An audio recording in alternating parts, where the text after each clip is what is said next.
नमस्कार दोस्तों, आज मैं आपको ये बताने जा रहा हूँ कि राहु केतु के माँ बाप और उनका परिवार कौन है। राहु के प्रभाव के बारे में ज्यादातर लोग जानते हैं, लेकिन राहु के बारे में विस्तृत जानकारी आपके लिए नहीं हो सकती है। इसलिए वीडियो को पूरा जरूर देखिएगा, सारी जानकारी लेकर आया हूँ। युगों पहली बात है, उस समय देवता को अमृत नहीं मिला था। उनके पास भी उतनी ही शक्तियां थी जितनी राक्षसों के पास थी। सभी राक्षसों, असुरों, दानवों के और देवताओं के माता पिता एक ही थे, देवी दिति, ऋषि कश्यप। दक्ष की 13 पुत्रों का विवाह ऋषि कश्यप के साथ हुआ था। उन्हीं में 2 बहनें थी, दिति और अदिति। अदिति ने जहाँ देवताओं को जन्म दिया, वहीं दिति ने असुरों को जन्म दिया। असुरों के वंश में सबसे बड़ा असुर हिरण्याक्ष और हिरण्याकशिपु हुए। सिद्धिका और होलिका उनकी 2 बहनें थी। सिद्धिका का विवाह असुर विप्रसिद्ध के साथ हुआ और उनसे एक पुत्र पैदा हुआ जिसका नाम स्वरभानु था। स्वरभानु जन्म से ही सिर असुर का और धड़ एक नाग का था, जो देखने में बहुत डरावना लगता था। स्वरभानु आगे चलकर राहु कहलाया, मगर राहु के जन्म लेते ही गुरु शुक्राचार्य ने जब उनकी कुंडली देखी तो घोषणा कर दी कि राहु देव पद को प्राप्त करेगा।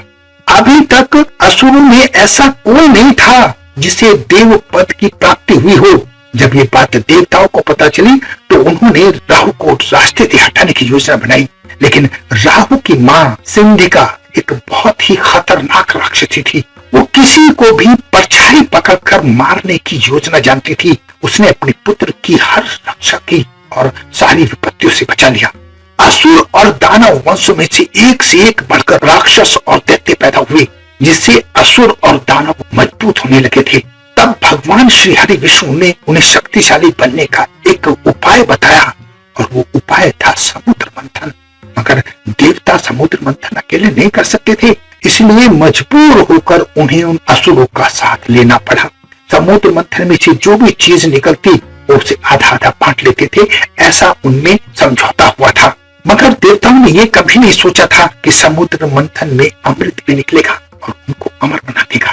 जब अमृत निकला तो देवताओं का मन बदल गया। वो असुरों को अमृत देना नहीं चाहते थे। तब उन्होंने उसके लिए नारायण की मदद मांगी। भगवान नारायण ने मोहिनी का रूप धारण किया और अमृत का बंटवारा करने लगे। इसके बीच में और कथा भी आती है कि राहु वो कलश लेकर भाग निकले थे। मैं उधर अभी जा नहीं रहा हूँ।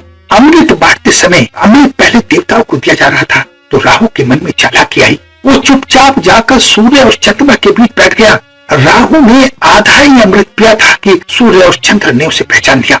मोहिनी ने तुरंत भगवान विष्णु का रूप धारण किया और सुदर्शन चक्र से राहु का गला काट दिया।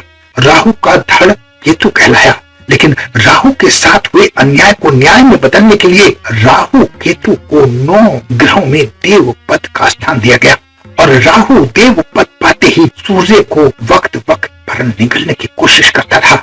इसी को सूर्य ग्रहण कहते हैं। सूर्य ग्रहण में सारी चीजें दूषित हो जाती हैं, कोई शुभ काम नहीं किया जाता है। राहु एक ऐसा छाया ग्रह है जो बुरा भी करता है और भला भी करता है। अगर राहु उच्च ग्रहों के साथ है तो व्यक्ति को धनवान बनाने में देर नहीं लगाता है, और यही राहु अगर नीच ग्रहों की स्थिति के साथ है तो व्यक्ति को न सिर्फ गरीब बल्कि चांडाल बना देता है। ये राहु के बारे में ऐसी जानकारी थी जो ज्यादा लोग नहीं रखते हैं। आशा है ये आपको पसंद आएगी। अपना बहुत ध्यान रखें, हंसते रहें, मुस्कुराते रहें, खुश रहें। धन्यवाद।